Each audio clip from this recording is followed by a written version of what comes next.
I stepped out of work to an empty parking space. My 2023 Camry, just paid off, was missing. I phoned my parents, panicking. "Oh honey, relax. We gave it to Elena. She needs it more." My sister had totaled 3 cars in 5 years. This was my first brand new car ever. I hung up and dialed 911. Can you truly know someone, even your own family, and still be utterly blindsided by their betrayal? Because I thought I did. I thought I knew my mother, my father, my sister. But then came the day my car disappeared, only to reveal a truth so raw. It shattered everything I thought I understood about love, loyalty, and what it truly means to be family. The Denver evening air was supposed to be cool and calming after another endless Thursday of code and cold coffee. Instead, it pressed in on me, heavy and suffocating, the moment I stepped into the dimly lit office parking lot. My silver 2023 Toyota Camry, the quiet symbol of my hard-won independence, wasn't there. The space was utterly, chillingly empty. My breath hitched. My heart hammered against my ribs like a trapped bird. No, it couldn't be. I scanned the rows, my eyes frantic, but the truth was undeniable. My car, the car I'd just paid off last month, was gone. My hand trembled as I pulled out my phone, dialing Mom. "Mom," my voice was a shaky whisper, "my car's missing. Did someone tow it?" Her response, so maddeningly calm, felt like a punch to the gut. "Oh, honey, relax. We gave it to Sophia. She needs it more than you do. She just lost hers last week." The world tilted. They did what? For a second, air refused to enter my lungs. My pulse roared, a deafening drumbeat in my ears. "You what?" I finally choked out, the words barely audible. "You gave my car to Sophia?" Mom's tone hardened slightly, as if I was the one being unreasonable. "She has a new job, sweetheart. Don't make a scene." But something inside me just snapped. My voice, surprisingly steady, belied the earthquake tearing through my body. That car wasn't just metal and wheels. It was the first thing I had ever truly owned outright. Every hour I worked, every penny I saved, every careful wash and oil change, it was all mine. And they called it sharing. I hung up before the raw, unfiltered fury bubbling up inside me could erupt. My next call wasn't to a friend. It was to 911. You see, this wasn't an isolated incident. This was the culmination of a lifetime. Growing up in my family, love always came with strings attached, and fairness was a concept that simply didn't apply to me. As the eldest, I quickly learned to be the responsible one, the one who figured things out, the one who never asked for much because, deep down, I knew it wouldn't come anyway. By 18, I was juggling 2 part-time jobs and a demanding computer science degree, meticulously saving every single dollar. My parents, ever practical, called it good practice for the real world. Then Sophia turned 18. Her real world looked a lot different. They celebrated her with a brand new MacBook, a fancy camera, and a gap-year trip across Europe. Mom's reasoning? She needs to find her inspiration. I'd found mine, all right, just not exploring ancient ruins in Italy.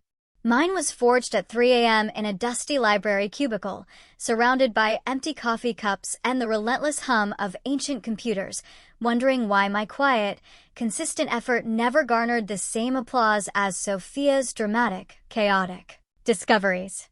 Sophia was always the golden child.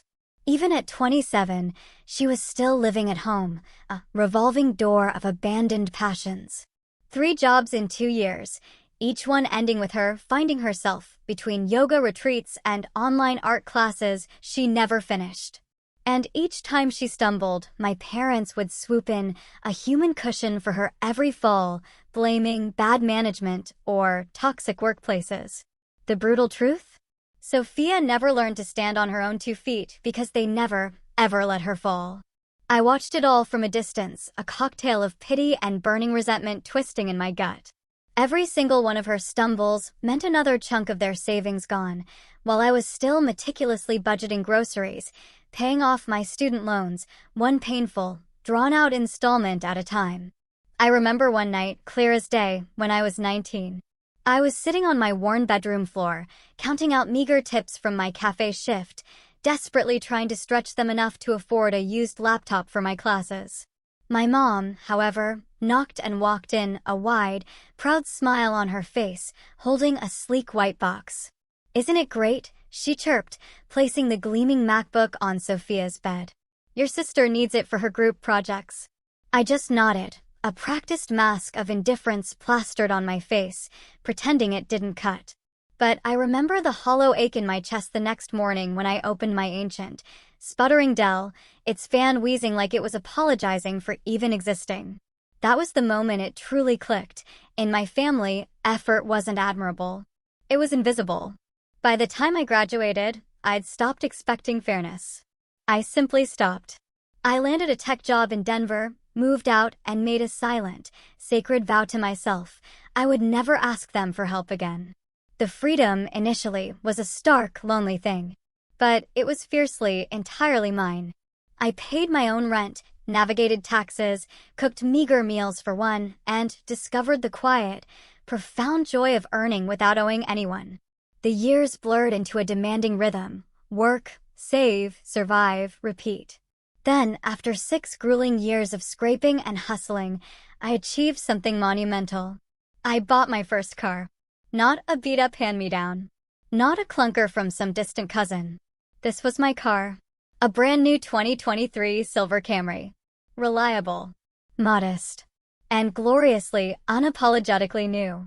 My hands literally shook when I made the down payment, and I spent months watching that loan balance shrink, pixel by agonizing pixel.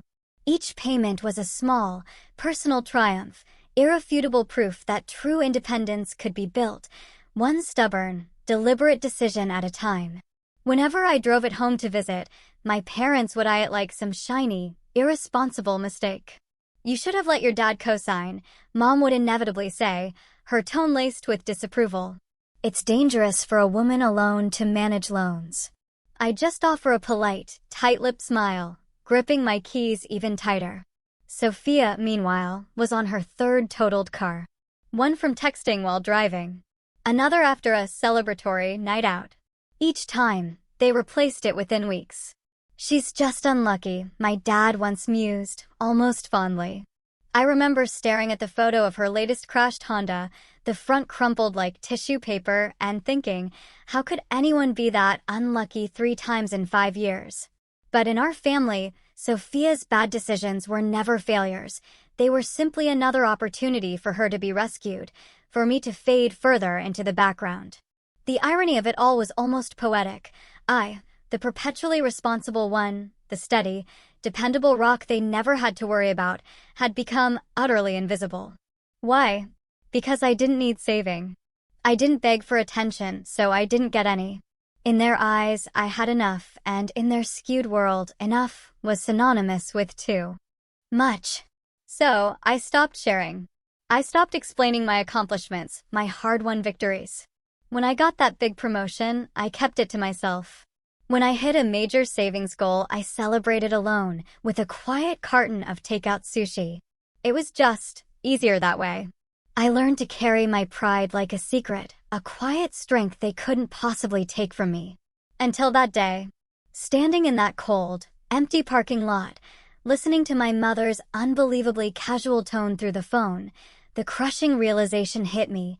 This wasn't a one-off betrayal. This was the brutal climax of a story that had been unfolding my entire life. A narrative built on taking, excusing, and an implicit expectation that I would always stay silent. They hadn't stolen my car out of malice. No, that would imply thought, even anger. They'd done it out of habit. Because, to them, anything I possessed was always fair game, always theirs to simply redistribute. They had never understood the fragile weight of true independence, the trembling pride of signing your own checks, the profound, quiet relief of paying off your very first debt. They couldn't grasp what it meant to earn something and then live in constant, low-level fear of losing it. But they were absolute masters at one thing, pulling me down every single time Sophia stumbled.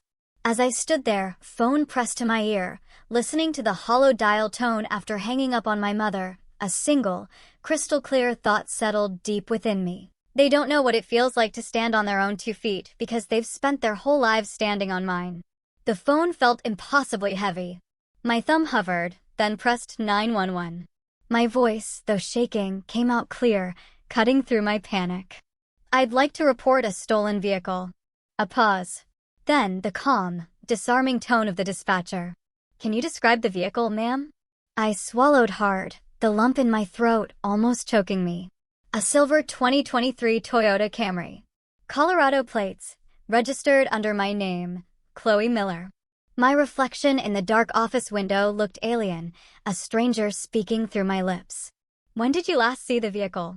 "This morning, around 8, I said, my gaze flickering to the vacant space again, a ridiculous part of me still hoping it might magically reappear. "And do you know who might have taken it?" The question hung in the air, a silent dare.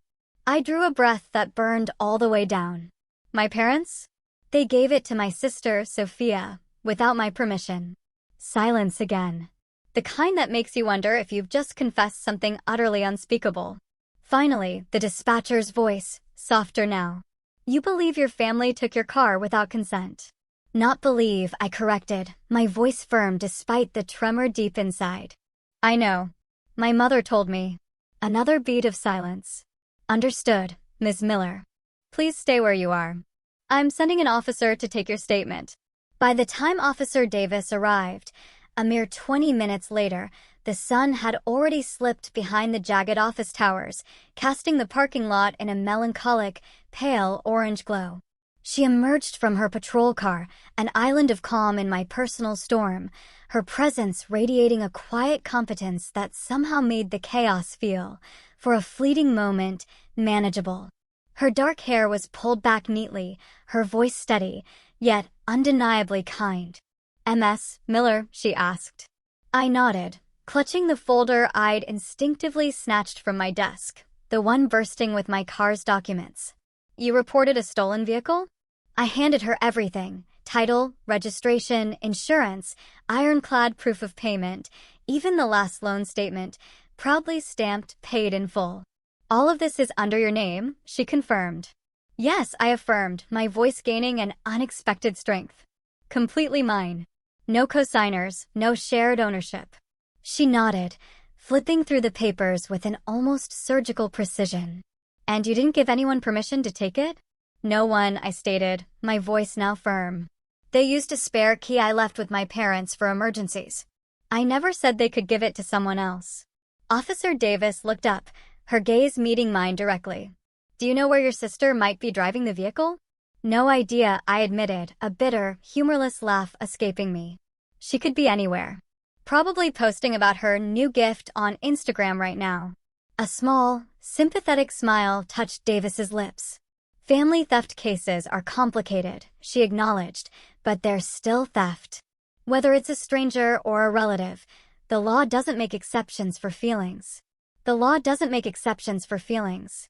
That single sentence hit me harder than any physical blow. I'd spent my entire life suffocating under the weight of those exceptions. "She's your sister. They're your parents. Family first." But now, standing there, staring at the gaping, empty space that had once cradled the undeniable symbol of my independence, I finally understood. Those excuses weren't about love or loyalty. They were just another insidious way of saying, "You don't matter." Officer Davis took a few photos of the empty spot, made a note of the security camera overhead, and spoke into her radio, her voice shifting to a steady, official cadence. "Dispatch, run a BLO for a silver 2023 Toyota Camry, license plate CL4-2078, registered to Chloe Miller, Denver County. Possible suspect driving, Sophia Miller." Hearing my sister's name, uttered in that cold, clinical context, made my stomach twist into knots. "We'll check nearby traffic cameras," she said, turning back to me. "If your sister's out driving it, we'll find it." I can't believe this is real," I whispered, the words catching in my throat. "My parents, they just gave it away." Davis tucked her notepad back into her jacket.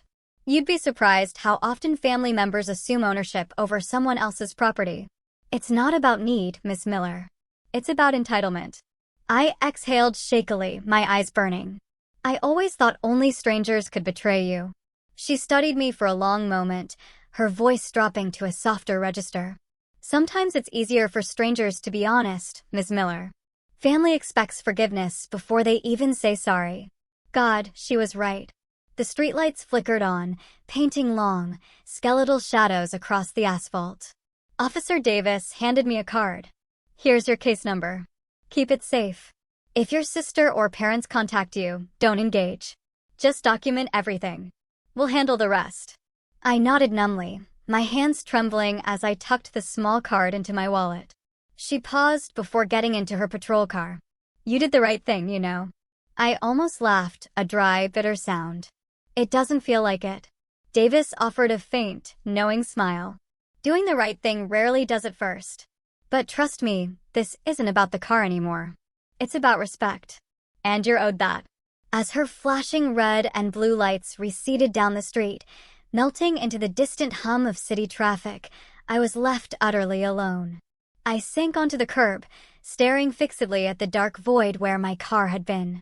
The asphalt still bore faint tire marks, a ghost imprint of what was mine. My parents' calm, dismissive voices echoed in my mind, followed by Sophia's careless laughter, then every single time I'd been told to just be understanding.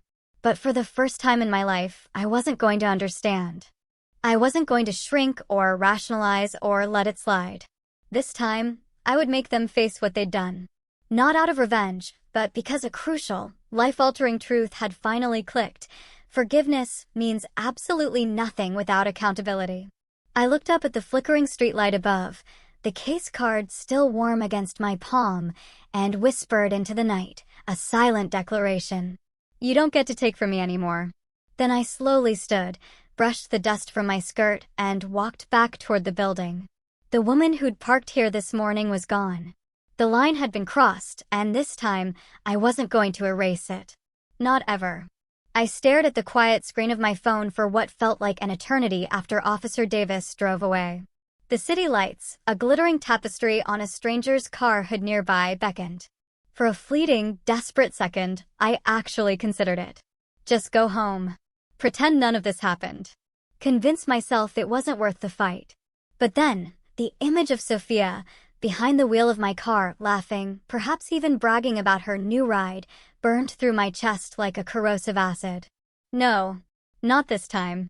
My thumb hovered, then slammed down on "Call Mom." She picked up on the second ring, her voice already sharpened with that familiar cocktail of impatience and guilt, the one she reserved for moments when she knew she was wrong but flat out refused to admit it. "Chloe, have you calmed down yet?" she snapped. "No, Mom," I said, my voice eerily steady. "I just called the police. I reported my car stolen, and I'm following through." A stunned silence stretched between us. Then, her tone cracked, splintering into pure panic. "What?" "Chloe. No, don't be ridiculous. You called the police on your own family? You're going to destroy us over this." My jaw clenched. The anger, slow and simmering, began to boil. "I'm not destroying anything, Mom.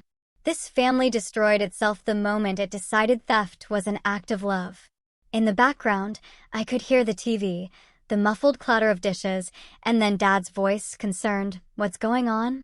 She must have thrust the phone at him because his low, measured tone, the one he always adopted when trying to play the reasonable patriarch, came next. "Chloe, listen to me. You're overreacting. Sophia needed a car for her new job." He paused, a long, drawn-out sigh. "We were going to tell you, before or after you took it?" He exhaled again, as if I were the one exhausting him. "We didn't take it. We borrowed it. It's still in the family. You'll get it back." I laughed then. A short, hollow sound that startled even me. "You've said that before, Dad. About my savings you used for Sophia's tuition. About the furniture I left behind when I moved out. About the laptop you gave her because she needed it for work. I never saw any of it again. So no, Dad. I won't be getting this back. Not this time." He sighed again, even heavier, as if my existence was a burden. "She's your sister, Chloe. She's trying to get her life together. You can take the bus for a few days. You're stronger. You'll manage." There it was. The script of my entire life. You're stronger. It always sounded like a compliment, a badge of honor, until I realized it was just permission. Permission for them to keep taking. Permission for me to keep suffering. You've spent my entire life rewarding her failures and punishing my stability, I said quietly, each word laced with years of suppressed pain. Every time she burns something down, you hand her something of mine to rebuild it with. But this was mine, Dad. My name, my money, my effort, my effort. He cut in sharply, his voice suddenly sharp with paternal authority. Don't talk to me like that. You're being selfish. Family helps family. Then tell me, I retorted, my voice trembling but holding steady, who helps me? For a moment, the line went utterly silent. Then Mom jumped back in, her voice brittle, verging on hysteria. If you don't drop this report, your sister could be arrested. Is that what you want? To put your own blood in jail? No, Mom, I said, drawing on a well of newfound resolve. What I want is for my family to understand that consequences exist. If Sophia is old enough to drive, she's old enough to face what comes next. God, listen to yourself, she wailed. You sound heartless. Maybe I am, I replied, the words a shock even to my own ears. Maybe years of being treated like a backup plan have turned me into someone who finally stopped bleeding for everyone else. I could hear her sniffle, her voice softening, morphing into a desperate, manipulative plea. Chloe, please don't do this. We'll talk to Sophia. We'll fix it. Then fix it, I commanded, the finality in my voice undeniable, by calling her and telling her to return my car. Otherwise, the police will. You wouldn't really want that, would you? And with that, I hung up. The quiet that followed was almost physical, pressing against my chest, a vacuum of sound. Within minutes, my phone began its relentless assault. Unknown numbers, cousins, aunts, even Grandma's landline, flashing across the screen, a dizzying blur. 14 missed calls in under an hour. I scrolled through the voicemails mechanically, each one a variation on the same theme. Chloe, it's Aunt Maya. Honey, you don't call the cops on your sister, okay? Family is family. Another, this is Noah. Look, Sophia messed up, but come on, jail? Drop it before it gets out of hand. And another, your mom's beside herself. You're better than this. Family helps family. Every single one of them, without exception, parroted the same toxic mantra I'd grown up hearing. Not one person asked if I was safe. Not one asked how I'd get to work tomorrow or if I was okay. Outside, Denver's skyline blinked indifferently, a cold, unfeeling expanse. I closed my eyes, letting the raw anger settle, solidify into something colder, sharper. A terrifying kind of clarity. For the first time, I understood. Their version of love had never been about genuine connection. It was about control. And I was done playing along. The Uber driver remained silent for the entire ride home, a welcome, unspoken mercy. Perhaps it was the white-knuckled grip I had on my phone or the faint, telltale tear streaks still drying on my cheeks. Denver's familiar streets blurred past the window, ribbons of headlights, traffic lights, neon signs, each reflection against the glass a tantalizing glimpse of a life I wasn't quite part of. I tried to breathe evenly, but every exhale came out shaky, ragged, like my body no longer remembered what calm felt like. My car wasn't just transportation, it was tangible proof that I'd built something real for myself, something no one could ever take away. And yet, they had. The city lights flickered on my reflection, mascara smudged, eyes swollen, jaw tight. I barely recognized the woman staring back. She looked smaller than I remembered, as if all the years of forced composure had finally collapsed into a single, agonizing day. My phone buzzed again, a frantic vibration, but I didn't look. I couldn't. Every pulse felt like a tiny echo of all the times I'd been told to understand, to be patient, to not overreact. For once, I didn't want to understand. I wanted to feel. As the car pulled onto my quiet street, a memory surfaced, sharp and cruel in its clarity. I was 18, standing outside our old house in the pouring rain, my backpack soaked through, clutching a half-broken umbrella. My bike, the one I'd saved for months to buy, was gone. The panic, the desperate search. 2 days later, I found it, abandoned in the mud behind Sophia's friend's house. The chain rusted, the seat torn. She'd borrowed it, of course. Just for a few hours, she'd said. I didn't think you'd mind. When I tried to tell our parents, Mom had waved it off dismissively. She's your sister. Don't be dramatic. You can clean it. So I did. I cleaned it in silence, scrubbing until my hands bled, watching the rain wash over the scratches Sophia had left. That was the first time I truly understood what theft looked like in our family. It wasn't about stealing things. It was about stealing boundaries and then, insultingly, pretending it was love. That memory hit me so hard, I almost missed the driver's quiet announcement, "We're here." I blinked, forcing a watery smile, handed him a tip, and stepped out into the cold night. The rain had started again, a thin, persistent drizzle coating the street in a slick, silver sheen. My apartment building loomed ahead, quiet, anonymous. I climbed the stairs slowly, each step feeling impossibly heavy. Inside, the air felt too still, too sharp. I sank onto the couch without bothering to turn on the lights. My hands were trembling, not from fear, but from a profound, bone-deep exhaustion, the kind that lingers after years of meticulously pretending you're fine. I tried to tell myself it was just a car, that I could get another one, that it wasn't worth this gnawing ache in my chest. But deep down I knew, with absolute certainty, it wasn't just about the car. It was about every single time I'd been told my feelings didn't matter. About every instance they'd taken something, my time, my effort, my peace, and expected gratitude in return. The tears came slowly at first, quiet and tired, until they weren't quiet anymore. They came like the relentless rain outside, steady, heavy, cleansing. I cried for the girl who had scrubbed mud off her bike in silence. I cried for the woman who had kept forgiving people who never once apologized. I cried for the daughter who foolishly believed that being good would one day earn her respect. It hadn't. When the sobs finally faded, leaving me wrung out and hollow, I pulled myself up. I grabbed a worn notebook from my desk and sat by the window. The city outside was a soft blur now, diffused by the drizzle and the faint, comforting hum of midnight traffic. I opened the notebook to a pristine blank page and wrote slowly, my hands still faintly shaking, May 14th. Today I lost my car. But maybe, today is the day I found myself again. The words looked small, almost fragile, on the paper, but they felt profoundly real, more real than anything I'd heard from my family in years. I stared at them for a long, quiet time, the ink spreading slightly where a single, defiant tear had fallen. Then, I closed the notebook gently, as if sealing a sacred promise I wasn't ready to break. I moved to the kitchen, made tea, just for something to do. The kettle's whistle seemed too loud in the sudden quiet. I leaned against the cool counter, watching the steam curl lazily upward, and whispered to no one in particular, "This isn't the first time they've taken from me. It's just the first time I refuse to stay quiet." The truth of that sentence settled deep in my chest, steady, solid, almost comforting. It wasn't anger anymore. It was awareness. I wasn't powerless. I wasn't crazy. I was simply done.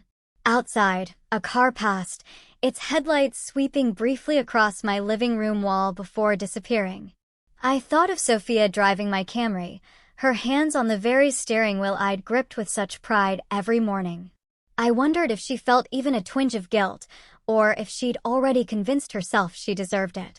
Either way, it didn't matter. For once, it wasn't my job to fix it. I carried my mug to the couch, curled up under a blanket, the notebook resting on my lap. The rain had stopped. The city was quiet again. Somewhere in the distance, a siren wailed, a faint, lonely sound swallowed by the vastness of the night. I closed my eyes, breathing slowly. For the first time in years, the silence didn't scare me. It felt like something else. Something that could almost be called peace. The call came the very next afternoon. I was at my desk, staring blankly at lines of code that refused to cooperate, my mind still a jumbled mess. My phone buzzed, and Officer Davis's illuminated the screen. For a split second, I considered letting it ring, unsure if I was ready for whatever came next. But something inside me, something newfound and steady, compelled me to answer. "MS, Miller?" Her tone was calm, professional. "We located your vehicle."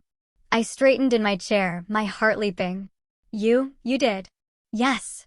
Your sister was stopped earlier this morning for speeding near Aurora." The officer ran the plates. "Your report came up immediately. The car has been impounded as evidence. You can retrieve it once processing is complete."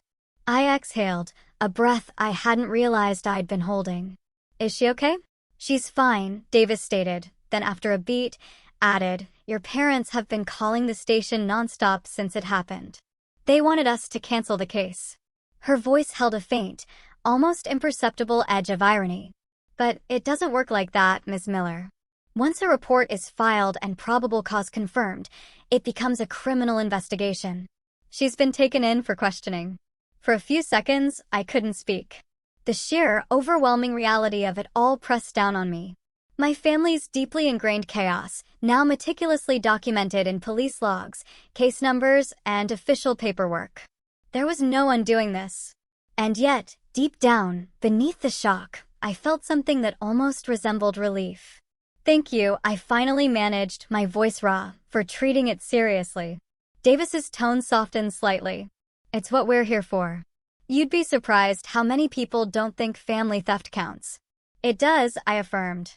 After hanging up, I sat in stunned silence, the rhythmic hum of computers around me suddenly distant, my coworkers' conversations blurring into meaningless background noise. A tiny, fragile voice inside whispered, "It's over." But another, more cynical part of me immediately countered, "At what cost?" That evening, I drove a rental car to the impound lot on the desolate outskirts of the city. The building itself was a squat, utilitarian warehouse, grimly surrounded by a chain-link fence topped with cruel, glinting barbed wire. The clerk at the front desk barely glanced up as he handed me a clipboard.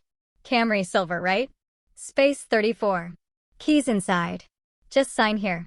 My name, Chloe Miller, felt heavy and unfamiliar on the cold paper. The concrete floor echoed mournfully as I walked down endless rows of broken, damaged, forgotten cars. And then I saw it. My car. My beautiful, once pristine silver Camry, sitting forlornly under a flickering fluorescent light. My chest tightened, a familiar ache. I opened the driver's side door and froze. Fast food wrappers littered the floor, crumpled and greasy. Empty energy drink cans rolled under the seats like metallic tumbleweeds. The passenger side was smeared with makeup, the dashboard sticky with spilled soda. The gas tank was practically empty. My carefully folded emergency blanket was a crumpled mess in the back, and my glove compartment had been ransacked. I stood there for a long time, just staring. There were no tears left, only a heavy, weary sigh that rose from somewhere deep within my soul. 8 hours, I whispered to the empty air. She only needed 8 hours to turn something I cherished into a dump. Footsteps echoed behind me. It was Officer Davis, clipboard still in hand. "Everything look okay?" she asked softly. I gave a small, humorless laugh. "Depends on your definition of okay, I guess." I gestured to the wreckage. "It's intact." "That's enough." Davis nodded slowly, then leaned casually against the side of the car. "You know," she said, her voice quiet and reflective, "in my line of work, people assume the hardest thing is reporting strangers. But that's not true. The hardest cases are the ones like yours." I looked at her, genuinely puzzled. "Why?" "Because when a stranger steals from you," she explained, her gaze piercing, "it's about loss. Pure and simple loss. But when someone you love does it, Ms. Miller, it's about betrayal. And betrayal doesn't just take your belongings. It takes your trust. And trust, that's much harder to replace."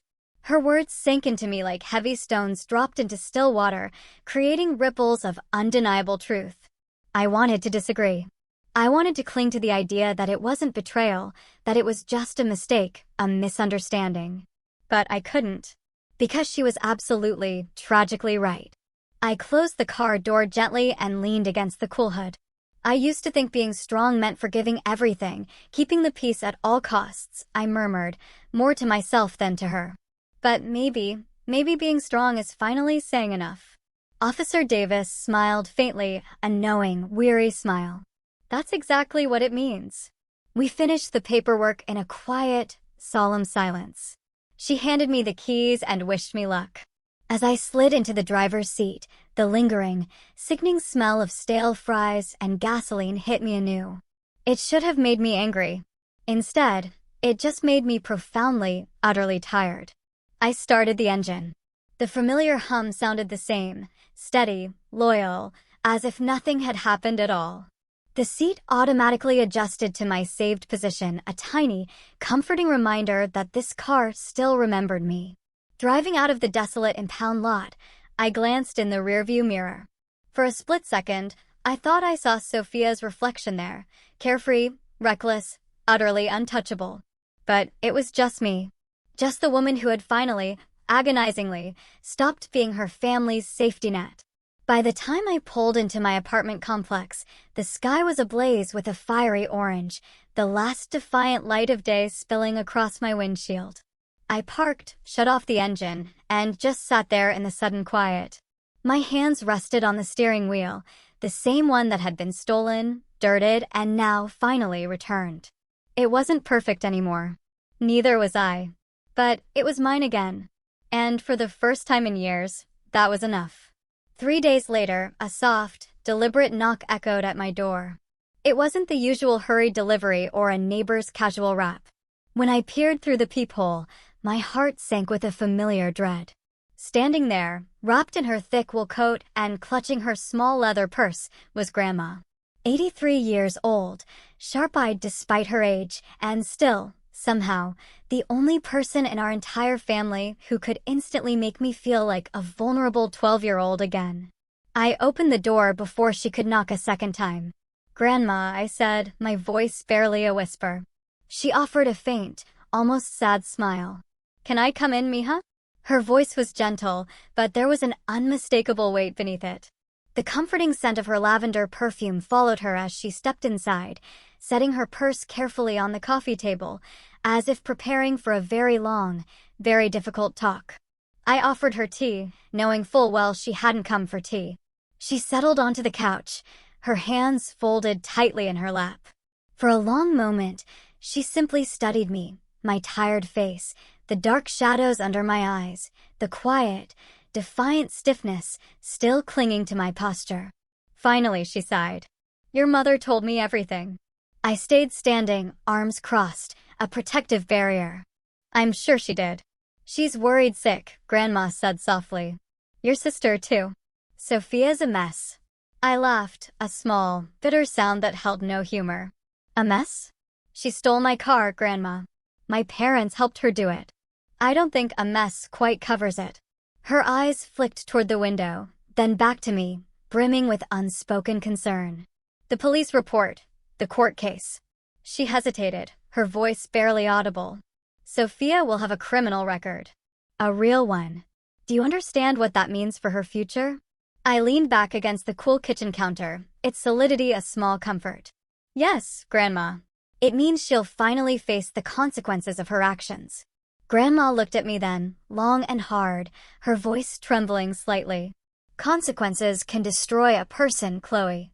Prison changes people. Shame follows them forever. You're not a cruel girl. Don't let this turn you into someone you're not." That word, cruel, landed in my stomach like a stone.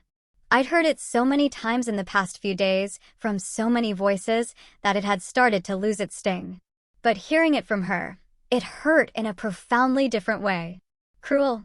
I repeated quietly, my own voice laced with disbelief. "Do you know what's truly cruel, Grandma? Spending your whole life doing the right thing, being responsible, and constantly being punished for it.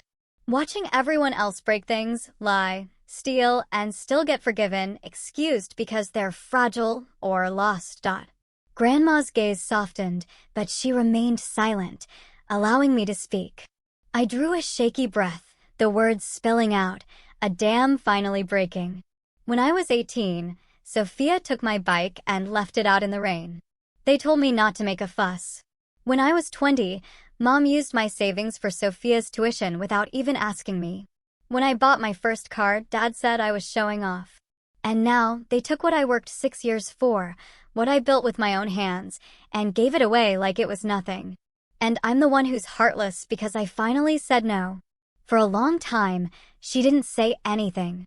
The steady ticking of the old clock on the mantelpiece filled the silence between us, each second stretching. Finally, she spoke, her voice quiet. "You've been holding that pain a long time, Mija." I turned away, my throat tightening, the sting of tears threatening to return. All I ever wanted was fairness. Not favoritism, not special praise, just fairness. Grandma nodded slowly. Fairness is a beautiful thing, Mija. But life and family, they're rarely fair. I spun back around, my voice sharper than I intended, a raw edge to it. That's the excuse everyone uses, Grandma. That's how they get away with everything, because family isn't fair. So tell me, when do I get to stop paying the price for their mistakes? She flinched slightly, but her eyes held steady, unwavering. You think I don't understand? I do, Chloe. I raised your mother. I saw how she learned to hide her weaknesses behind that smile. She spoils Sophia because she's trying to fix something inside herself, something broken from her own past. But then, Grandma leaned forward, her eyes suddenly fierce, piercing into my very soul.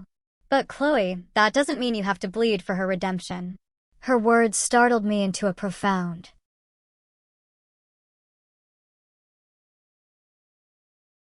silence. For the first time that entire day, I felt truly seen. Not by an officer, not by a friend, but by someone who had lived long enough to recognize these toxic cycles for what they were. I'm not asking you to forgive them, Grandma continued, her voice softer now. I'm asking you to think about what happens next. Anger can build walls. And sometimes, those walls keep out the sunlight too. My voice broke, a raw, ragged sound. I'm not angry, Grandma. I'm just tired. So incredibly tired. I've spent my whole life being the responsible one. And the only reward I get is blame. I felt my eyes sting, hot and wet. I do everything right. And they call me ungrateful. I draw a line and they call me cruel. Her face softened then, and she reached out, her frail hand covering mine, a small, wordless comfort. Maybe they call you cruel, Mija, she whispered, because deep down, you remind them of what they should have been. Maybe you're a mirror they can't stand to look into. I swallowed hard, tears blurring the wise, lined edges of her face. Then why does it hurt so much to be right? She smiled sadly, a wisdom born of years. Because doing what's right doesn't always feel good, Mija. But one day, it will feel clean. We sat there for a long while after that, no raised voices, no arguments, just the soft ticking of the old clock on the mantelpiece and the faint hum of the refrigerator. Her thumb brushed against my hand, a tender, unspoken reassurance. When she finally stood to leave, adjusting her scarf, she looked at me the way she used to when I was a child, right before imparting some profound truth that would linger for years. You think you've lost your family, she said softly, her eyes glistening. But maybe you're just finding the part of it that was truly yours all along, yourself. I followed her to the door, helping her with her coat. She paused in the doorway, a final, lingering look. Don't harden your heart completely, Chloe. Just make sure the next time you open it, it's for people who've earned it. After she left, the apartment felt both heavier and strangely lighter. I sank onto the couch, staring at the empty teacup she'd left behind. Her words echoed in my mind, a soft, persistent whisper, maybe you're the mirror they can't stand to look into. For the first time, I didn't cry. I just sat there, letting the profound truth of it settle inside me, like a quiet, steady heartbeat. The courthouse smelled faintly of disinfectant and old paper, a stale aroma that made it feel as though time itself had been trapped within its walls. The corridors were lined with framed photographs of long-retired judges, all of them wearing the same expression, patient, detached, utterly weary. I sat on a hard wooden bench outside courtroom 4B, my palms pressed against my knees, willing my breath to steady. The clock on the wall ticked with oppressive loudness, filling every silence until it felt unbearable. Behind me, I could hear my parents whispering frantically in Spanish. I couldn't make out their exact words, but the sharp, clipped, worried tones spoke volumes, more about appearances than actual consequences.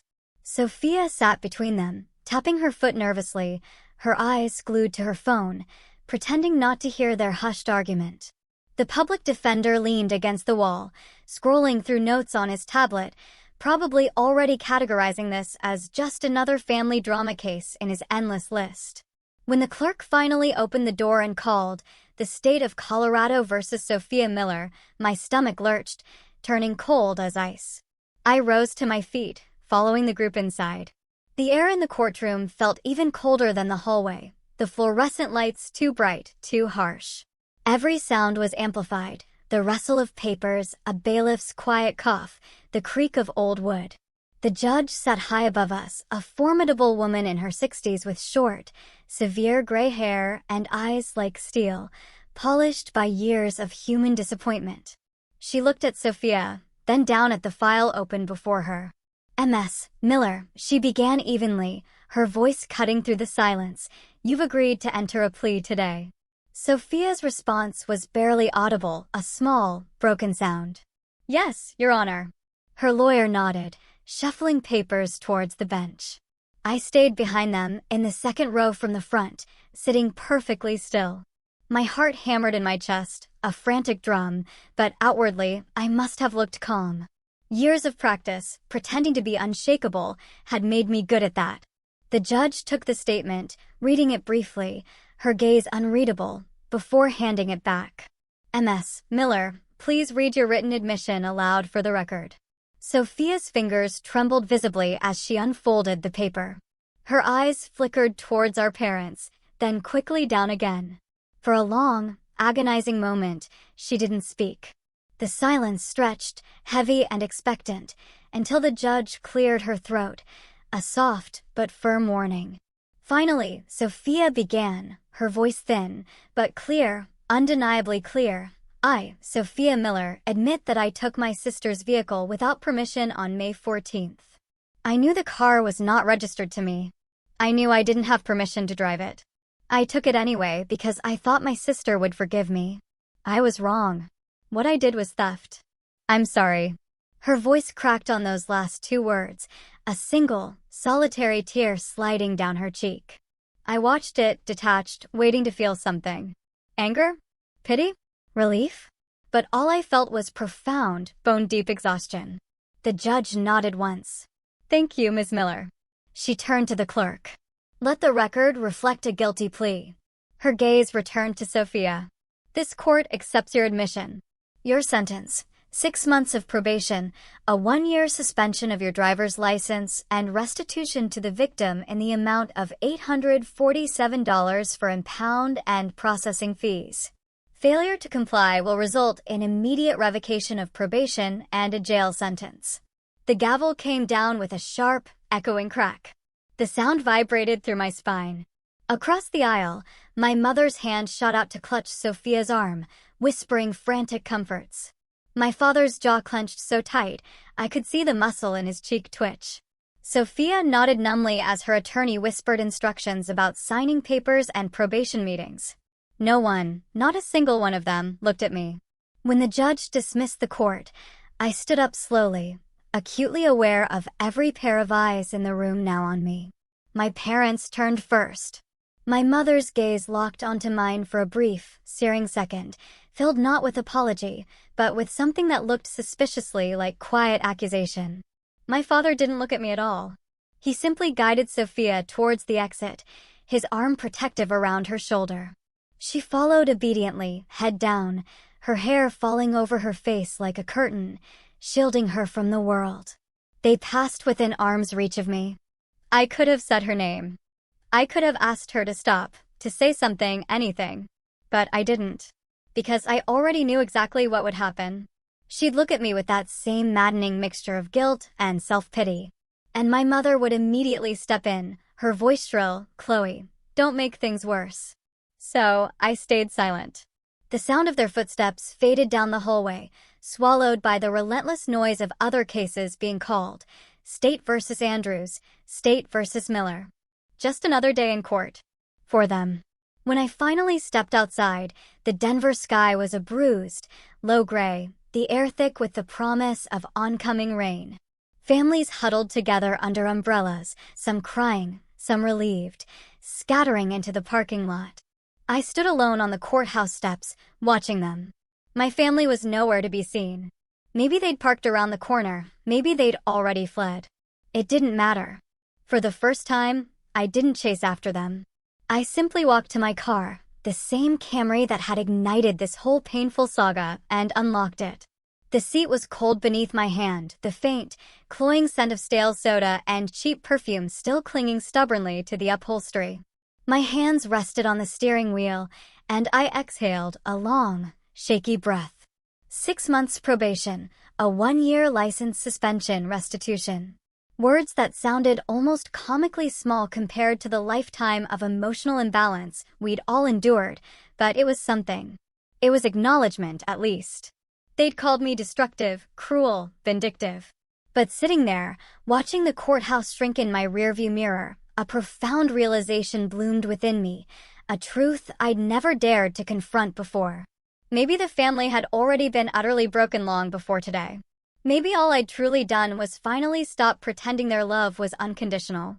I started the engine. The hum was steady and familiar, a sound that, ironically, felt more like home than my parents' voices ever had.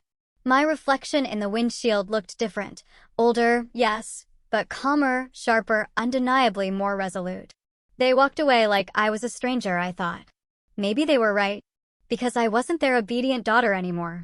I wasn't the quiet sister who endlessly patched up everyone else's holes. I wasn't the dependable one they could take for granted. As I pulled out of the parking lot, raindrops began to scatter, a gentle drumming on the windshield. I turned on the wipers, watching the world blur into motion. With every block I drove, the courthouse grew smaller and smaller behind me until it was nothing but a faint, receding gray shadow against the darkening city skyline. Maybe they would never forgive me. Maybe they would twist the story to their friends, paint me as the ungrateful monster who turned on her own. And maybe, just maybe, they'd even believe their own lies. But for the very first time, that didn't terrify me. Because freedom, I realized, doesn't always look like unbridled joy. Sometimes it looks like loneliness. A clean, sharp, honest loneliness. I rolled down the window and let the cold rain touch my face, cool and steady, washing away the last remnants of their expectations. The city lights flickered ahead, shimmering on the wet streets.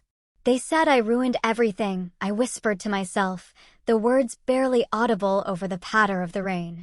Maybe I did. But maybe what I ruined never should have existed the way it was. The traffic light ahead turned green. I pressed the accelerator, the tires hissing against the slick asphalt, and drove forward, leaving the courthouse and the version of myself that still begged for their approval, far, far behind. You can't control me anymore, I thought. And this time I knew it was true. A month after the sentencing, life settled into a strange, quiet rhythm, one that felt both foreign and necessary. I hadn't heard a single word from my parents since the day they'd stormed out of the courtroom. The silence between us was louder, more profound, than any fight we'd ever had. No phone calls, no manipulative messages, no passive-aggressive let's talk texts I half expected to appear at 2 a.m. Instead, the world simply moved on. From the few clipped updates that slipped through mutual relatives, I learned my parents had, of course, bought Sophia a used Honda Civic, 10 years old, dented, but still running. She needs a fresh start, my aunt had huffed in a voicemail, her tone thick with implied judgment against me. Of course she does, I'd thought, a wry smile touching my lips.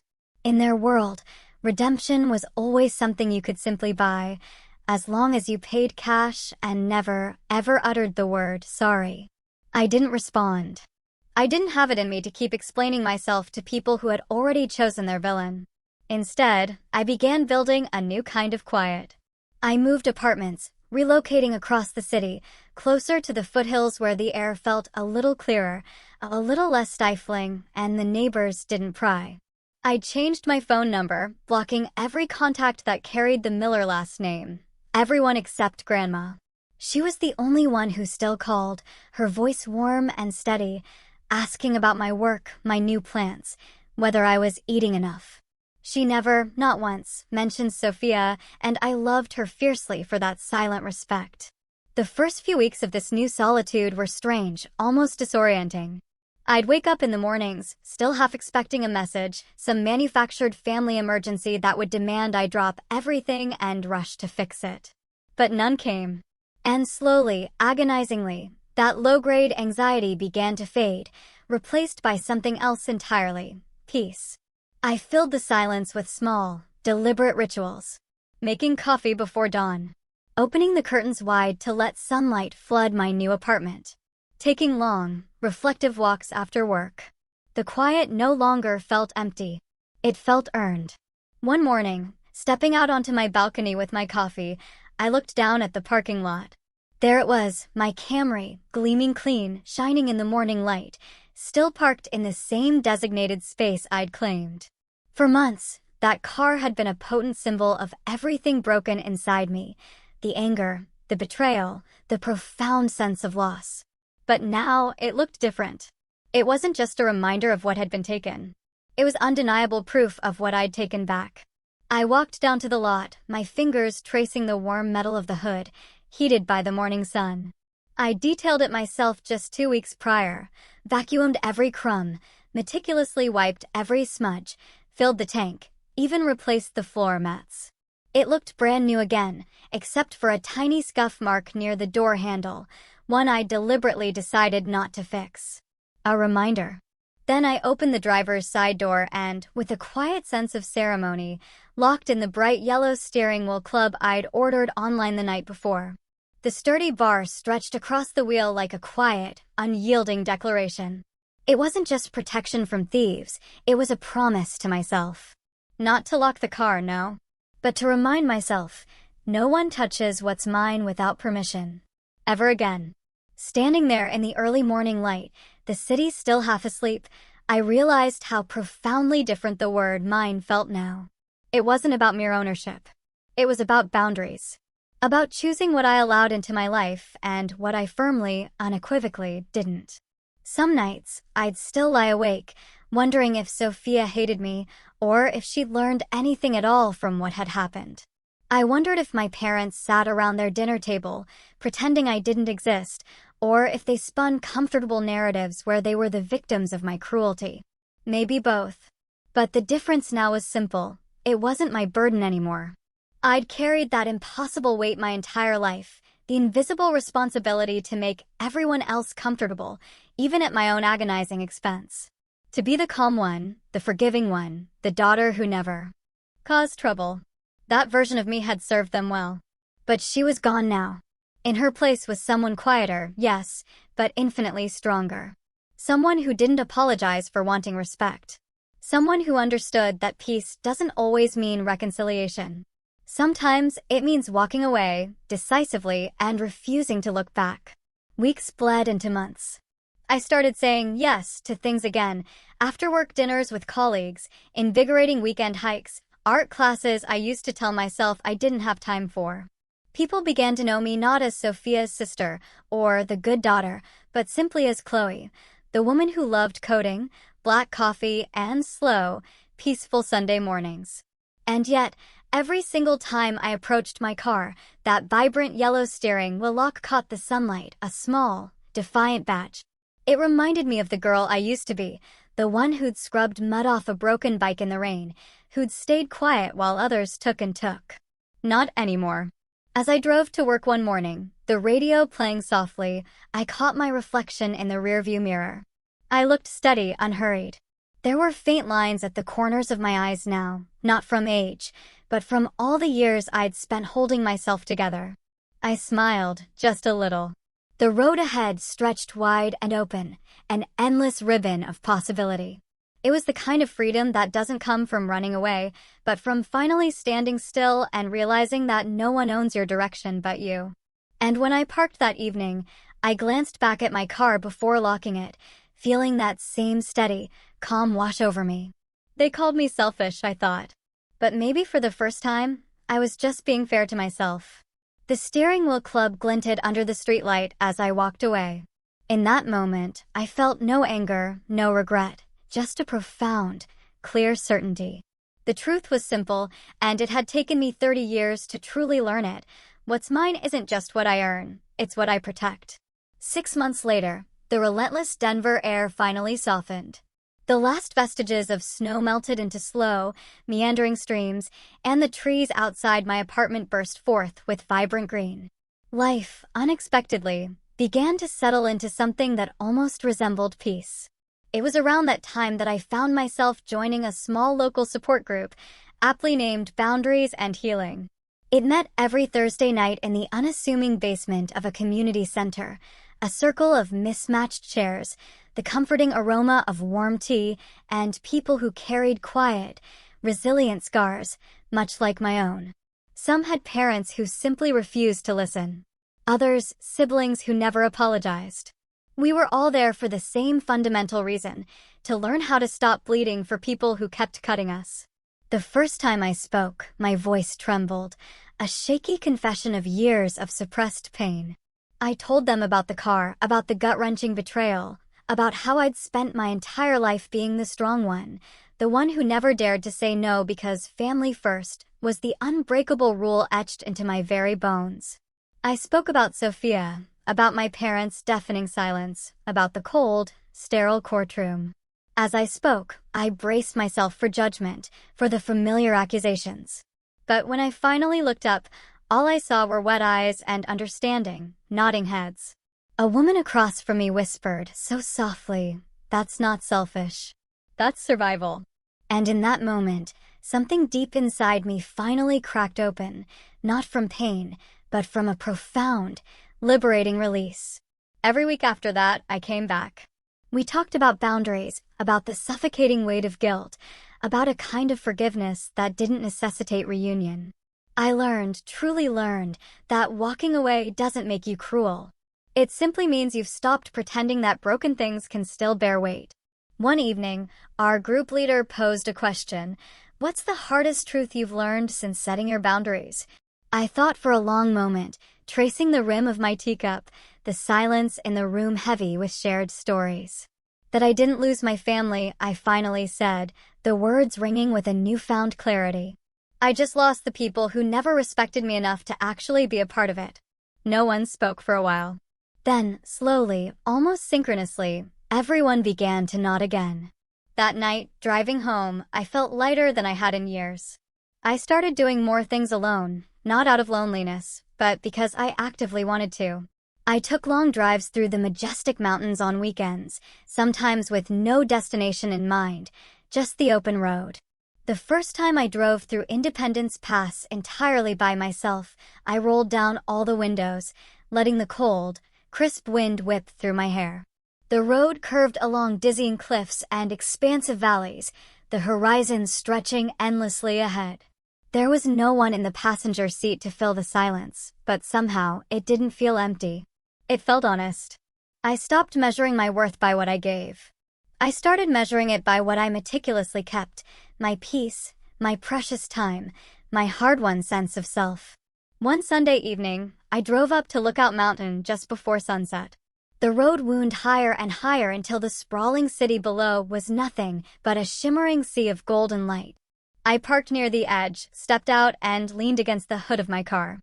The very same car that had once symbolized everything broken between us now sat quietly beneath me, steady and loyal. Below, Denver glimmered like a constellation brought to life, tiny dots of light flickering across the valley, each one a story, a home, a fragile beginning. I breathed in the crisp mountain air, and a quiet, profound realization settled over me. I'd finally found mine. For a long time, I just stood there, no tears, no bitterness, no longing. Just a quiet, deep gratitude for the woman I had become, and for the brutally honest lesson that had cost me so much to learn. The road had been long, yes, paved with heartache, but it had led me here. To freedom. To stillness. To myself. A year later, an unexpected envelope appeared in my mailbox. No return address, just a neat, familiar handwriting on the front. From Sophia. I carried it inside, sat at my kitchen table, and stared at it for a long time, my heart beating a slow, steady rhythm, before I finally opened it. Inside was a short, handwritten note. "Dear Chloe, I'm in therapy now. I understand that help doesn't mean taking. I know I hurt you and I'm sorry. This isn't to ask for your forgiveness, but to let you know that I'm trying to become a better person. Sophia. I read it twice, letting the words sink in. Then I folded it neatly and placed it in the top drawer of my desk. I didn't cry. I didn't write back. I didn't need to, because the letter wasn't really about forgiveness. It was about acknowledgement. And sometimes that's enough. That night, I sat by the window, watching the city lights flicker below, the same view I'd fallen in love with months earlier, but seeing it now through entirely new eyes. My reflection in the glass looked different. Still me, yes, but somehow calmer, softer, undeniably steadier. I thought about everything that had happened, the betrayal, the crushing silence, the cold courtroom, the long, healing drives through the mountains. And I realized something profound. They say blood is thicker than water.